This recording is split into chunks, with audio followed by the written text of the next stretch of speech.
महाराज जी, जन्म और मृत्यु पहले से ही तय होता है, फिर अकाल मृत्यु का क्या अर्थ है? समय से अधिक पहले पाप, मृत्यु। अधिक पाप, अधिक पाप हो जाने पर अकाल मृत्यु आ जाती है। जैसे जन्म और मृत्यु का हमारा समय तय है, वो जवानी में भी मर सकता है, बुढ़ापा भी मर सकता है, पर जो अचानक अकाल मृत्यु होती है जिसकी, वो अधिक पाप बन गया, कोई महत पाप बन गया, महान पाप बन गया, तो तत्काल आयु को छीन करके उसका नाश कर देता है। तो अकाल मृत्यु का किसी का भी योग ना बने, इसलिए भगवान का चरणामृत रोज पीना चाहिए।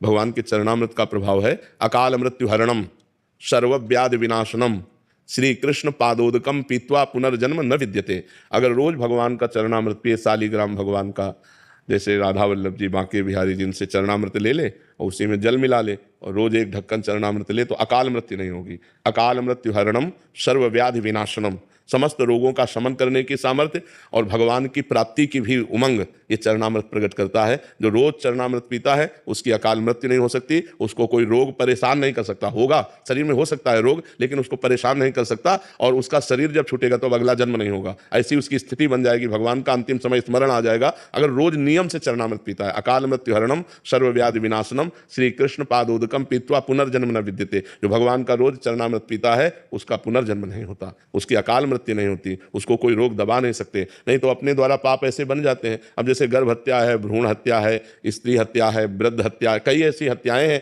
कई ऐसे पाप हैं जो महत पाप बन जाते हैं और जीवन बर्बाद हो जाता है। जीवन, आजकल तो लोग विचार ही नहीं करते कि पाप हो रहा है। तो जहां पाप बन जाता है, इस जन्म में तो दुर्दशा होगी, और जब अगले जन्म में लेंगे तो भारी दुर्दशा इनकी होगी। अब ये उस समय भले कोई पाप ना कर रहे हो, तभी लगता है कि यार देखो इस आदमी को कितना कष्ट, लेकिन ये वही आदमी है।